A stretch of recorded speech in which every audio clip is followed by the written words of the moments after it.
السلام عليكم. اليوم بغيت نشارك معكم اغرب قصه ديال طفل من المعجزه اللي حمق جميع المغاربه والعالم. خلينا لي لايك وكومونتير وبارطاجيو الفيديو وكملوا الفيديو من الاول حتى الاخر. صراحه قصه تستاهل اننا نقولوا حنا المغاربه راه عندنا الزهر. تابعوا الفيديو. في 1 أكتوبر 2000 ولد الطفل المغربي 2000 المحظوظ، وكانت طائرة الخطوط الجوية الإماراتية من طراز بوينغ 33 في طريقها من مطار محمد الخامس في الدار البيضاء إلى مطار JFK في نيويورك. ويظهر رادار تتبع الرحلات أنه تم إعلان حالة طوارئ بينما كانت الطائرة تحلق فوق إيرلندا الشمالية، وقد مرت فوق شمال إنجلترا قبل أن تحلق فوق إيرلندا الشمالية، ومع ذلك تحولت وبدأت السفر نحو ويلز للهبوط الاضطراري. هذا ما دفعهم للتعاطف مع المولود.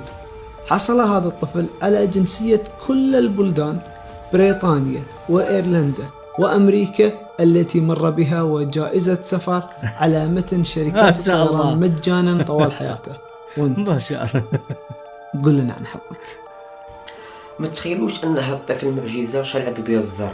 هو انه غادي ينال جائزه انه يسافر في الطياره مجانا طول ديال الحياه ديالو، وايضا انه هذاك الطائره كاع دوك البلدان اللي داس عليها فاش كان غادي يتزاد هذا الطفل انه عنده حق يمشي ليهم حتى هما بلا فيزا بلا حتى حاجه وخذ الجنسيه ديالهم.